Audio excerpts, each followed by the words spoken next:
Welcome to Becoming Untriggered, a podcast brought to you by psychodynamic coaches and parents of three, Lavinia Brown and Andrew Lynn. Together we normalise and unpack common challenges faced by couples and parents, explore how these could be symptoms of unprocessed trauma, and support you with the tried and tested tools for you to show up as the mum or dad, partner, and person you deserve to be. Welcome to Becoming Untriggered. Today we're talking about neediness, how your children's neediness shows up and why it can be so annoying, the reasons that it might be annoying, what those triggers are and how they link to your childhood, adolescence, and also, of course, how to overcome it. So first of all, we're going to look at the four main ways in which your children's neediness might show up for you.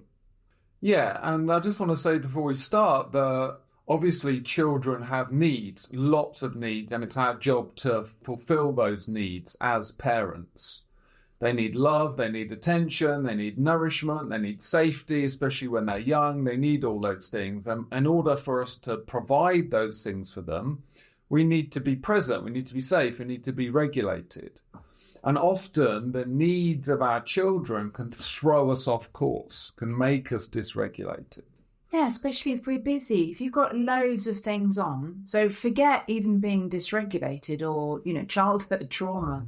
But if you've got lots of things on and you're trying to run a busy household and you're kind of trying to stick to a routine and a time schedule, anything that takes you off that schedule or feels like it's distracting you from your goal of what you need to get done by what time, that's really stressful. Yeah. It's annoying. Especially if as a parent you're using or you need that routine for safety as well.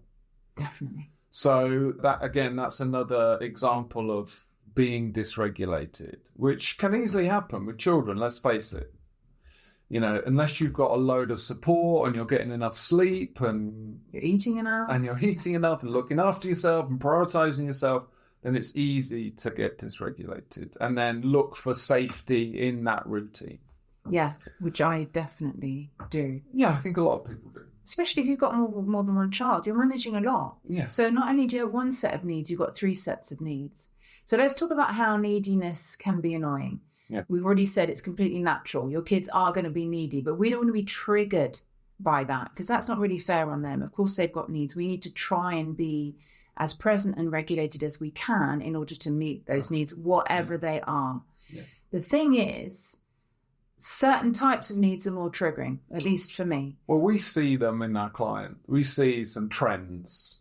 Yeah. So different kinds of annoying needs might be children asking questions, not getting it, not taking your explanation and running with it, needing more detail, more answers, and going on and on about, basically they need to know more to feel safe about what's going on in the day or what time you're going to do something or why you're going to do something. Why can be a really big trigger. Or asking questions that they know the answer to. Yeah. Right. So it feels like they're wasting your time. Yeah, and it feels like they're demanding things from you when you haven't got anything to give.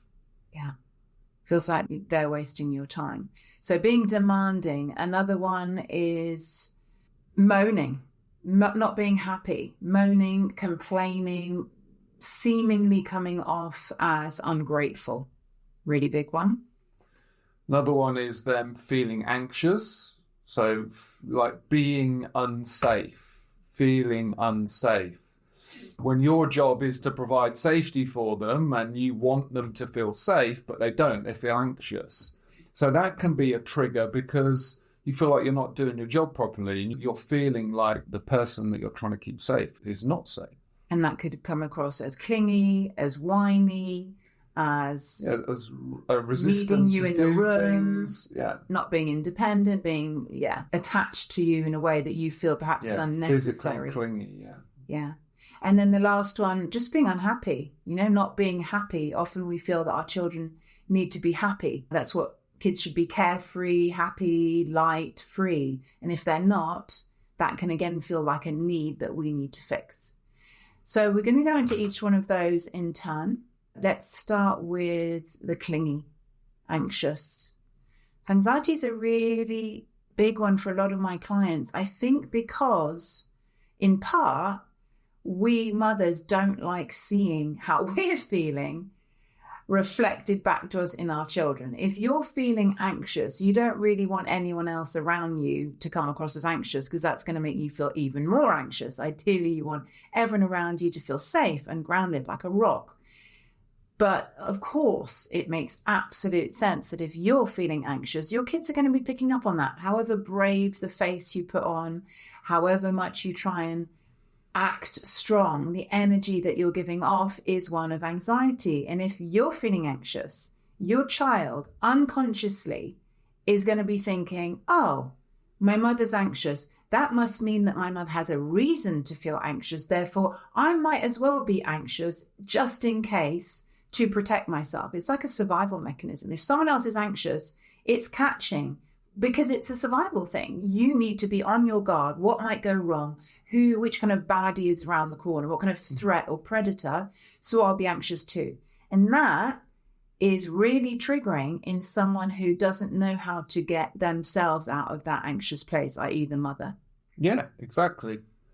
Whoever is in the home, whether it be the mother or the father, is in charge of the environment.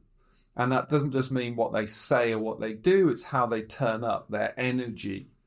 So if you have an anxious parent in the nest, in the environment, then it's going to feel unsafe. The kid has no idea why they don't feel safe. They just know that the gatekeepers or the environment is not safe. So they'll just pick that energy up. Their nervous system will start to get dysregulated themselves. They'll look for you as the parent for more safety. Yeah.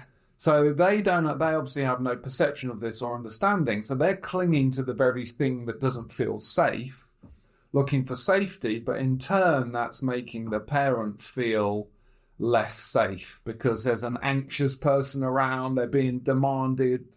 Their time, their energy, their body is being demanded as a thing of safety, as a comfort blanket, where the parent doesn't feel safe to start with. Yeah, when that's the last thing you feel, when usually we need headspace, we need silence, we need presence to get into that place. So just dealing with that first point, I think a really great thing to do is to name it. We've said this in other podcasts, but just to name, I'm feeling quite anxious right now, because not only is that validating yourself, and if that's not something that you had in childhood, it's actually really soothing to be able to validate yourself just by saying, oh, yeah, I'm quite anxious right now. And then that also tells your child that they are right to have trusted their feelings. If you're saying, no, I'm fine, no, I'm happy, let's do this, or trying to distract the child from its feelings, then you're actually second guessing what your child is already picking up on. So by saying, I'm feeling quite anxious right now, it's not you, it's not anything you've done, but I'm going to try doing this, or whatever it is. You're then saying to that child, yes, the energy that you are picking up is correct. You can trust your instincts. And that in itself actually makes them feel a little bit more grounded and safe.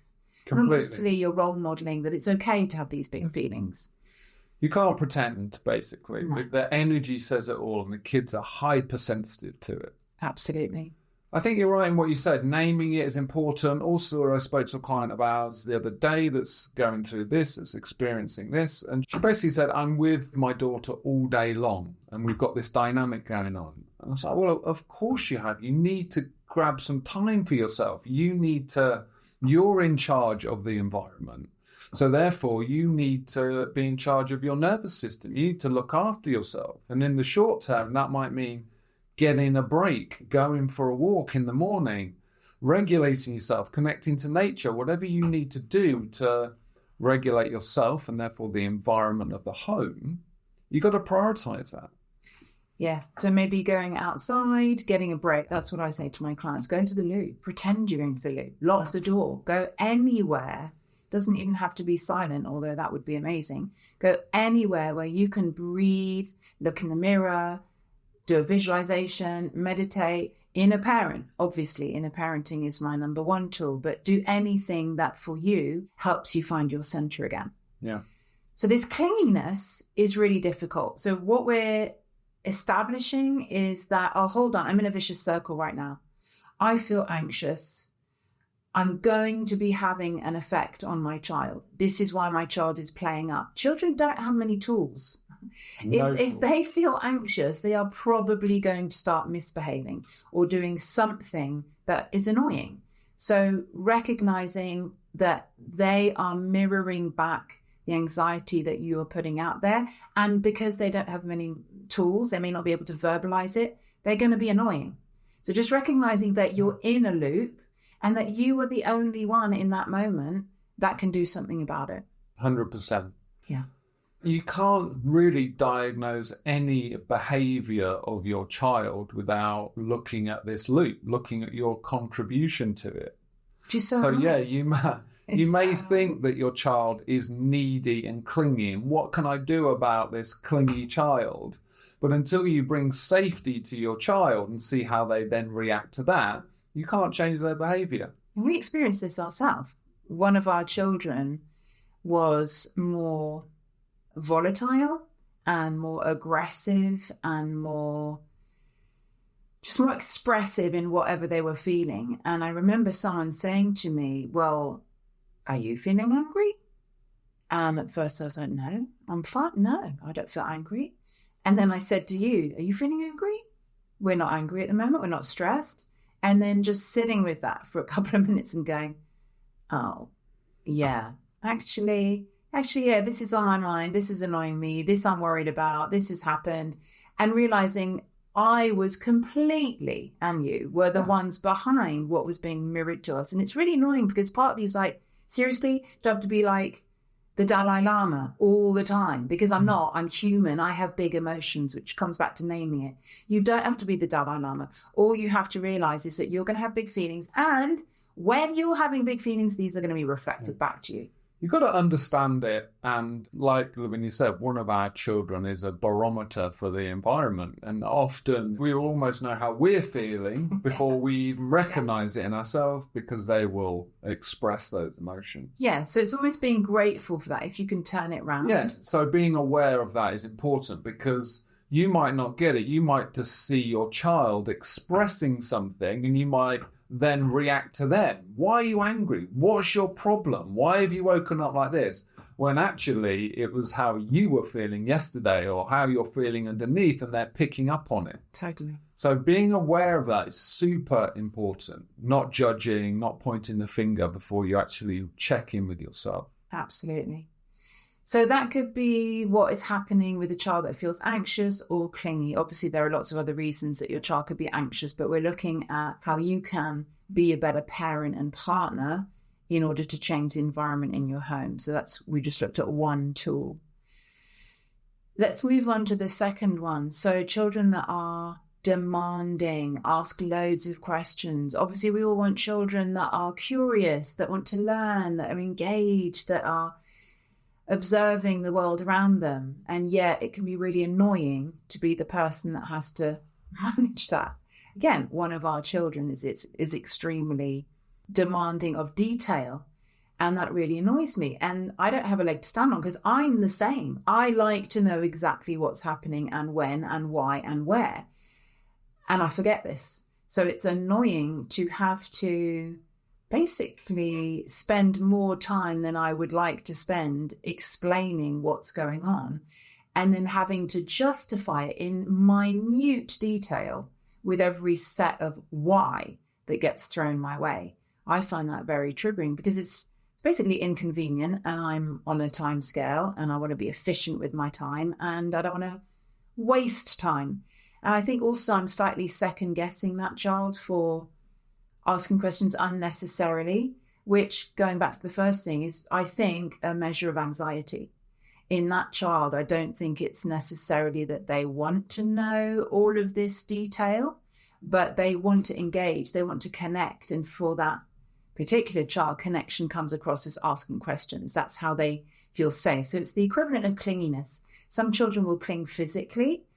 Other children might cling verbally or emotionally. So, yeah, same kind of thing, but slightly different.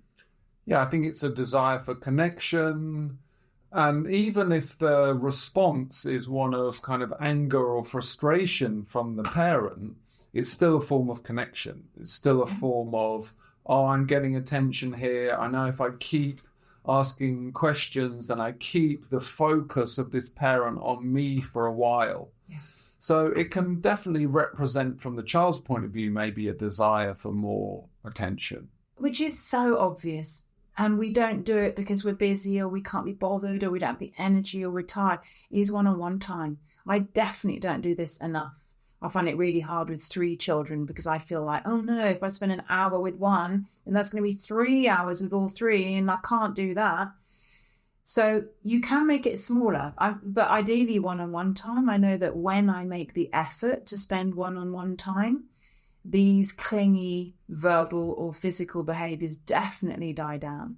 Yep. So taking that time to invest almost upfront means that you don't then have to invest on their timeline. Yeah, also dropping the conversation down a level and like getting really connected with them in that moment and saying like, what do you need? Like, how do you feel? What do you want? Yeah. Like, otherwise you just go round and round in circles. The why, what is this? What's going on? Really, they don't want to know. They want to connect on some level. So if you can spark that connection in that moment just by even physically just like, okay, let's sit down together right now, sit on my lap, let's have a conversation. How are you feeling? Let's have a real conversation, which is more than likely what they desire. Even if they don't know it, that's probably what they desire. Yeah, and looking them in the eye. I mean, often we're cooking or we're cleaning or we're in the middle of an email or you're being distracted. So you then come across as distracted, which will prompt more questions, obviously. Yeah. But in the moment, you're like, I'm busy. I'm doing something. Wait. But again, investing up front, if you can stop what you're doing and say, what is it that you need? That will then remove later demands. So why is that triggering for some people, do you think? In particular, that demanding, that questioning? It's triggering for me because I don't like being distracted from when I'm focused. I feel that I get so little time to focus really on what I'm doing. And don't know if it's perimenopause, tired, I don't know what it is, but these days I'm getting less and less able to focus. So when I have found my focus, I want to keep my focus. It's really important to me because if I lose it, it feels really hard to get back into the stream of what you were doing. So to be asked questions that are, again, what comes across as inconvenient time is really annoying because I'm then thinking, no, I've lost my thread. I'm not going to be able to get it back. So it's triggering because I feel it's unsafe. Yeah. Essentially. I think there's a few of them. I think there's the desire to be a good parent, which means having the answers. And a lot of these questions don't have any answers because they don't really care. They don't want to know what they did, or they're asking a question that they already know the answer to, or, so you're being asked essentially to answer an impossible question, which for some people means, well, you're a bad parent. If you don't know, if you can't provide the answer for that child in that moment, then you're not good at what you're doing. Definitely. So then that may bring up some old baggage, old wounding about not being good enough. And then what happens is you've got a child asking for connection that's triggering the parent into the inner child. And then you've got 2 children in this like circular conversation. Yeah, we haven't touched on this yet, but this is a massive root cause of all of these triggers, and that is being a parentified child. So if your parents didn't have the emotional maturity or the presence, or they weren't grounded enough to be the solid, stable, mature parent that you needed, you may have felt that you were more mature. However small you were, you may have been made to be unfairly responsible or unfairly capable. For example, having to cook your own meals, or having to calm your parents down, or having to cheer them up, or having to look after younger siblings. All of these demands on us as children were impossible and unfair and totally age inappropriate. And yet we had to try and meet them because no one else was going to do it. So if you've got a child that's asking you something that you don't know the answer to, or is demanding something that you deep down know that you may not be able to fix or help them with, or they're distracting you. This can bring up your childhood memories of your parents needing you in ways that you couldn't meet. Yeah. And this doesn't mean that your parents are asking for your needs to be met. As you said, it's the perception of you as a child thinking, my parents are anxious, my parents are angry, this doesn't feel safe. And that's when you start adapting as a child to be the parentified child and think, well, I need to sort this out because I need my mum's safety. So if I can make her feel less anxious, or if I can make her feel happy, if I can make my dad feel happy, then I get the attention I need. And I feel happy. I feel safe. I want my parents to be happy. So I'm going to do whatever it is to make them happy. We're very strategic as children, unconsciously, to try and get our needs met. And often it works sometimes in our childhood, but it creates this parentified child. It creates a fragmentation of the child. It creates the inner child, the wounded inner child. And therefore, it's gonna come up when you put these children in your life. Absolutely. Because they are emotionally needy. It can lead to people pleasing. It can lead to lifelong difficulty in laying down healthy boundaries because you didn't really experience boundaries as a child. Yeah.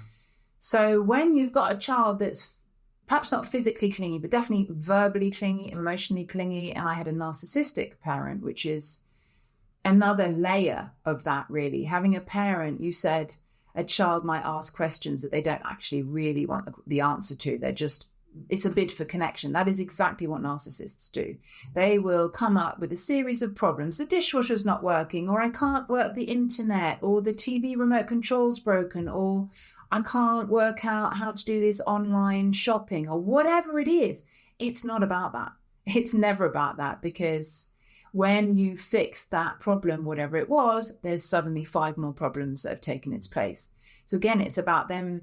I mean, narcissism. And the problem becomes your problem, your fault. Absolutely. Yeah. So there, again, that's a bid for attention, a bid for connection. They are feeding, if you like, off that energy just in a way that a child will healthily feed off your attention. It's a great point, actually. It's another layer to it, that if you did have narcissistic parents, your children asking you a question, number one, that's going to trigger that neediness of your parent. But also there's going to, unconsciously, you're going to think, if I solve this problem, I'm going to get blamed for it. I'm going to get smacked round the head with emotionally, even if I solve this problem. And the powerlessness. You know, as a child, you may have been able to soothe your mother, calm down your father, cheer up your father, whatever it is, meet their needs in certain ways temporarily. But in the end, if they were wounded, emotionally mature, addicted to whatever it was that was creating these issues, you're not fixing it long term. You're fixing it short term. And the children are very aware of that. We become very aware of that you are just a plaster, and therefore that you are going to be called on constantly, that this is a relentless demand. And I know that comes up in me because of my mother and my father. My father was so depressed all of the time. We'd always had to be, no, you've got lots to live for. No, it's okay.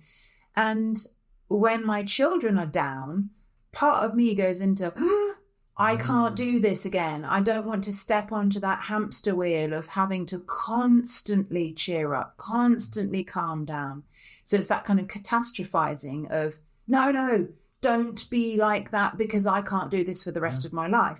So catastrophizing actually what is one moment in your child's life of feeling sad or anxious, and making that into what it felt like as a child, years, decades ahead of you, of not being able to meet their needs and therefore feeling totally overwhelmed by them and powerless, which feels, then you feel like a failure. Exactly. And that is why it's so important to recognize and heal this, because you weren't in control with your parents.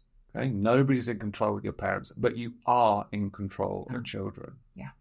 So you're in control of creating the safety that does change your children's nervous system and perception and personality for the whole of their life.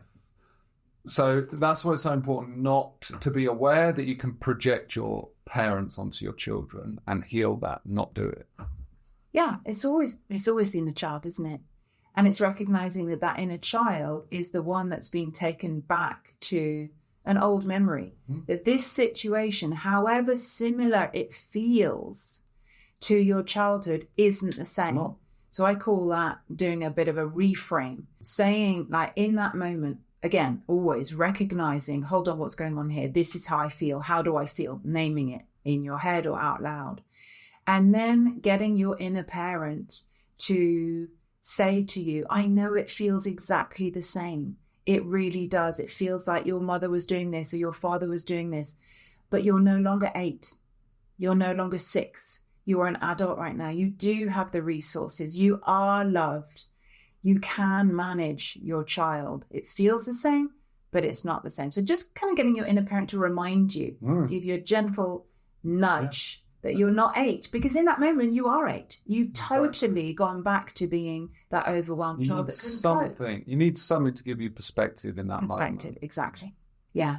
What's next? So the next point we were talking about was moaning, complaining, feeling ungrateful.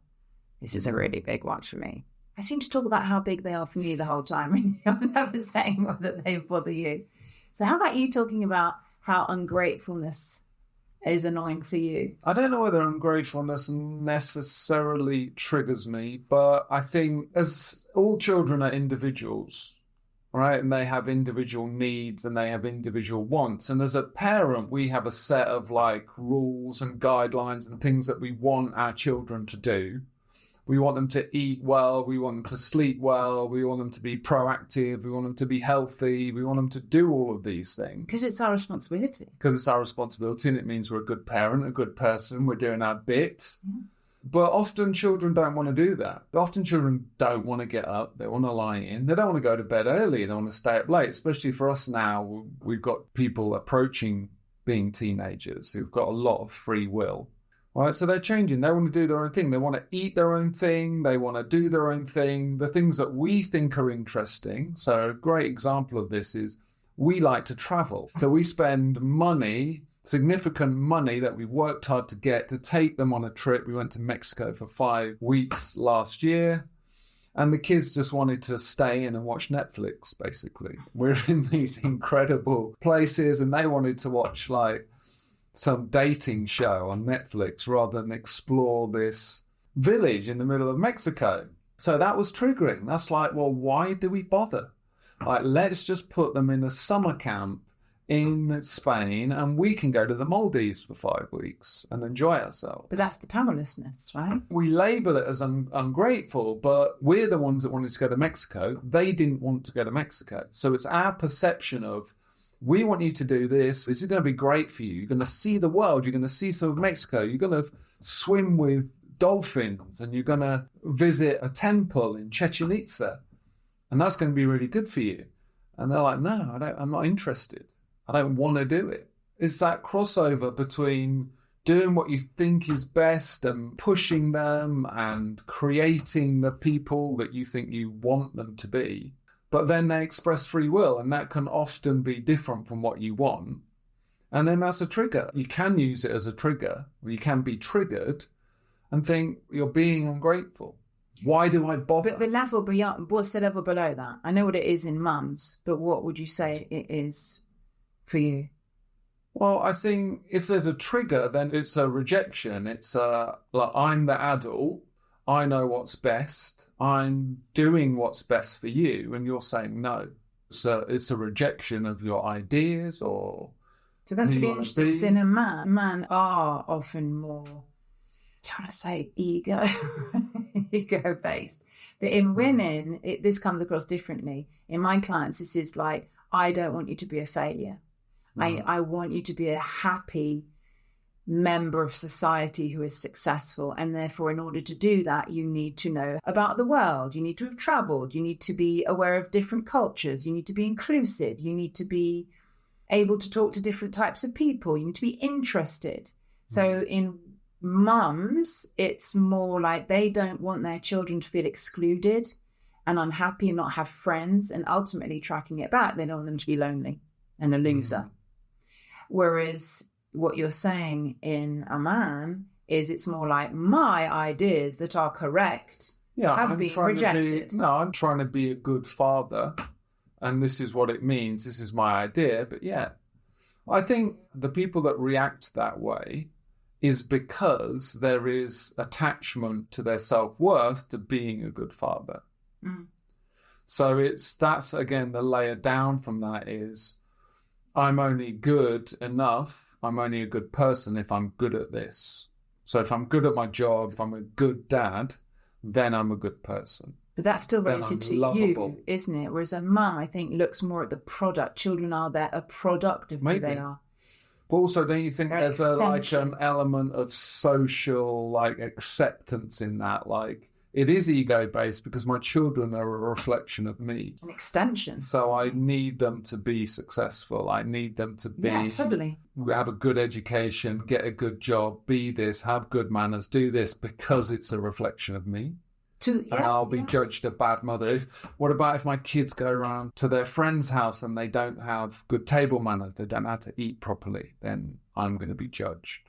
Or what about if my children aren't cultural or don't get a good job, then I failed. Yeah. So at the end of the day, it does come down to individual self-worth. And also back to the ungrateful thing. I mean, it's annoying. I think that's where my inner child kicks in, because my inner child's like, I work this hard to earn this money, to pay for this holiday, to book this hotel or Airbnb or whatever. And I feel like I want a reward for that. And that reward is compliance, is yay, is gratitude, is happiness, is enthusiasm for what I've decided to spend my money on. Good luck with that. Yeah, exactly. That's thankless stuff. That's not what you're going to get from your children, ever, ever. But if your inner child is the one that's in that dynamic in that moment, then it's going to feel like a rejection of all of her hard work and effort. So it's really difficult. So that's where we have to get the inner parent to validate that and say, yeah, you've worked really hard for this holiday. This is an incredible opportunity and you're going to really enjoy it because you're worthy of this holiday that you crafted and manifested and built and whatever. It's the same with a house or a car or anything you've spent money on or worked towards or put time and effort into. Maybe you've built your children a tree house, or you've bought them a doll's house or some roller skates, and suddenly they're like, I don't like it. Or you cook them a meal. You cook them a meal with love, and they go, I don't like it. It's the same thing. It's like, wait, hold on. I've invested my love. It feels quite vulnerable, actually. I've been vulnerable enough to do this for you as a show or a demonstration of my love and commitment. And you're having it slapped around your face. It's an utter rejection. So back to the holiday, I definitely used to feel like that. But the more of this work I do, and the more I work with men that are like people pleasers, like good citizens, good, well-trained people, the more I like my children's kind of pushback, because I think it's healthy. I think good on you guys. Like, push back. Know what you want and verbalize it, and don't be afraid to do it, because it's not about pleasing me. It's not about pleasing your mum. This life, I don't want a puppet. I don't want a well-trained dog as a child that then goes out into the world and does exactly as they're told and performs well at school and performs well in a job. I don't want that. Yeah, ideally you want them to be that outside and in the home compliant little puppets. Well, that would be perfect. Yeah, that would be perfect for us, for our nervous system, but it ain't going to happen. Yeah, because it all starts in the home. Yeah. So the more and more I do this work, the more I like the child's pushback. Yeah, or being called out, like, don't do that thing, or don't make me feel this way. You said this, and that's not fair. Yeah, no, totally. It's just... It's hard at the same time, because sometimes your inner child is in charge. But that's if you can embrace it, if you can see it that way, then that's one thing in the short term that helps you get a bit of perspective and not get triggered and think, okay, this is not a bad thing. This is not disrespectful. This is not ungrateful. This is my child actually verbalizing what they want. And when it does feel ungrateful and disrespectful and rude and rejecting of your love, understanding that that's not adult you, that's little you. Yeah. And that little you needs to get that love and reward and gold star that she was looking for in your children from your inner parent. From yourself. So the last thing we were going to talk about was unhappiness, which is, we kind of touched on it, but your kids aren't going to be happy. Like you said, your kids are their own people. They're not our projects. And it's so obvious to say that, but so many mums cannot disentangle themselves from the job of mothering to see that their child isn't their project, because to a certain degree they are. It feels like it. You know, everyone knows nature or nurture. Okay, you've got the nature, fine, but what about the nurture? And especially in this line of work, so looking at how your childhood has affected you, we are saying your nurture had an effect on you. So we are, as women that have suffered from attachment trauma, hyper aware of how our nurture of our children is going to affect them. So yes, you are going to affect your children. Of course you are. Of course you are.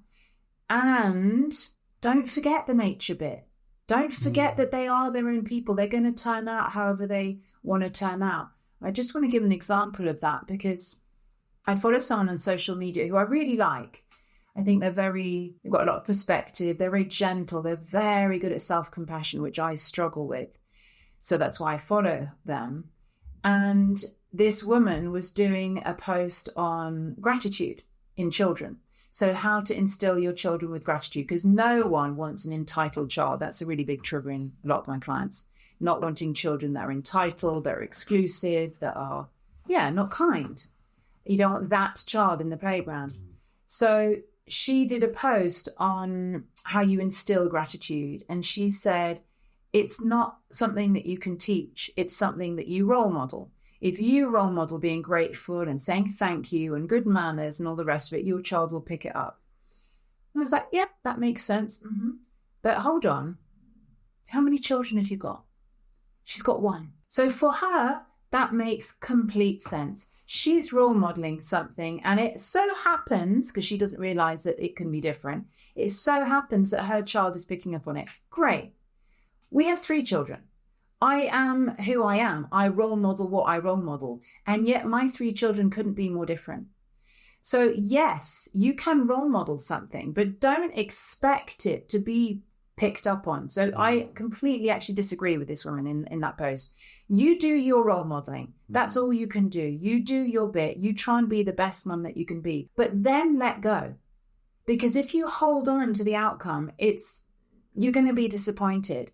Our 3 children, some of them have picked up what I've role modeled. Some of them have gone to an extreme. Some of them have rejected it entirely. It's not up to me. There's different dynamics at play. Exactly. Personality, siblings, birth order, other parents. So role model what you want to role model. Yeah. Be that nurturing person. I'm not very nurturing. This is something that I really had to work a lot hard on. I'm much better at it than before. And then let go. Then let go. Then nature takes over. So yes, your children are an extension of you, but only to a certain degree. And you don't want your inner child associating her worth with how your children turn out and whether that is a reflection of you or not. That's really important. Again, where is your inner child in this dynamic instead of your adult? Yeah, I can definitely relate to this one, the happiness and almost like the contentness of the children. Like I feel at peace thinking about it, or at ease, or that I'm like doing a good job if everyone's kind of just within a certain range of happiness. And I'm like, okay, it's like spinning plates. It's like you're spinning all 3 plates at the same time. It's like, okay, I'm fine. And then when one plate falls off and the other plate falls off, that affects me. I don't feel fine. I feel like unconsciously, I think it goes back to when I was a child and had to manage environments. So we talked about this earlier. It's a similar trigger, but this one's really relevant for me. It's I don't have how does everyone feel in the house? How does stepfather feel? How does mother feel? How does sisters feel? And if everyone's within a certain range, particularly some people, the parents that determine the house, If everyone's in a certain range of happiness, then I'm calm. Then we're going to be all right. We can function and we can relax. Or you can relax because you don't have to make them better. Yeah, exactly. So I project that onto our children. So if everyone's okay, then I can get on with things. Then I feel safe. Then I'm okay. So weirdly for me, going back to the one about you saying you're not bothered if they push back, which is a trigger for me. Yeah. I don't mind when they're in a bad mood. I recognize in that moment that I'm actually being a good mum. If someone's upset or angry or shouting at me or anxious, I actually quite like it because I realize, wow, I wasn't allowed to show these things as a child. I had to be okay. I had to be performing. So if my children can be any state other than happiness, I feel like I've created the safety for them to be interesting. That. But also, I think you are more volatile. So you are a woman, for one, but also you are more volatile in terms of your emotions, and I'm steady. So anyone that's not a match to me, I feel unsafe. So I'm trying to bring them to my level. And then when somebody's a match to you, I'm like, okay, we're all volatile here. No problems. Yeah, no, I actually feel quite comfortable in volatility. It almost gives me permission to be volatile as well. You're not the only one that's volatile. Yeah. If someone else is angry, then I can be moody. We don't all have to be happy. Recognizing your family does not like any kind of emotional turmoil. No, like conflict or big negative emotions were kind of swept over. And I've seen my evolution with this, doing this work, in that now I do recognize that people are individuals and people are doing their thing and that it's okay and I don't need to control and I don't need to manage. And it's not your job. It's not your responsibility. When it was unconscious, it was like just constantly trying to bring everyone down. It's okay. And I remember one of our big arguments used to be, because I remember saying to you, I'm not Buddha. I'm never going to be a Buddha. I have big emotions, upwards, downwards, negative, positive. I could feel energetically from you, even if you weren't saying anything, because you would say to me, I'm not saying anything. And I was like, no, but I can feel that you don't like it when I'm not happy. Yeah. So, yeah. That's one of the big things that I've learned. And actually, one of the big side effects of a lot of the work I do with men is that there are no bad emotions. Like there are joy and happiness is the same as anger and fear. It is a human emotion. They're on different ends of the spectrum. But as a human, we need to be able to feel and react to any emotion proportionally. You don't want to repress anything. You don't want to be scared of any emotion. You don't want to label any emotion. You want to have the full human experience. And the problem comes, or the challenge comes, is when you are carrying around repressed stuff that adds and hijacks, and then it's very difficult to process these emotions. Totally. But ideally, you want to be comfortable with any emotion, especially as a partner, especially as a man, as a dad that's holding space for a family, children, a partner. Like, you need to be comfortable with all those range of emotions. Otherwise, you're going to end up shutting down half the time or reacting unconsciously. Yeah. So, wrapping up in terms of the 4 different ways in which children might come across as needy and how that might be triggering, it's about recognizing that it's adult you in the situation. When you realize that it's actually inner child you, wounded inner child you that's hijacked the situation, naming it, doing whatever you need to do, obviously inner parenting in that moment, to reframe that it's not about your past. It might feel exactly like your past, but it's not. Understanding that your worth isn't linked to your children. It's not about your child most of the time. It's not about your child. Yeah, how are you feeling? Recognizing the influence that your parents have had on you and whether they created a parentification situation which felt really uncomfortable, overwhelming, how that might be being stirred up in you by your children.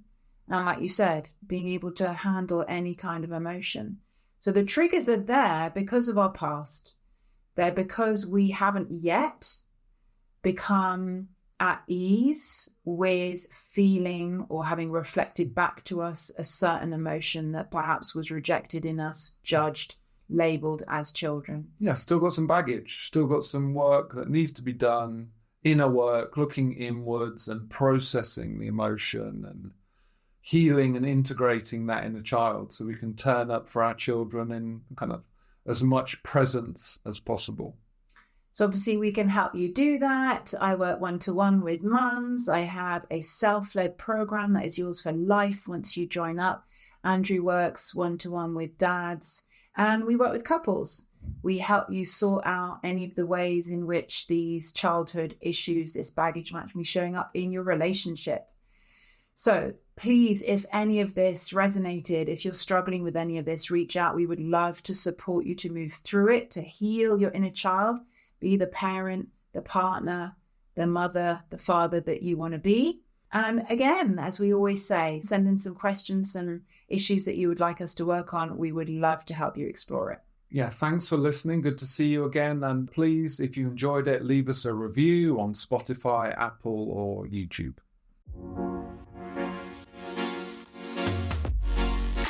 If what we discussed was helpful, please subscribe and leave us a 5-star review. For more of the same, check out my social media, The Inner Child Healing Expert, or to work with me, go to laviniabrown.com. You can find me on andrewlynn.net or Life Coach for Dads on Instagram. We work with both individuals and couples. If there are any topics you'd like us to cover, please reach out. Thanks for listening.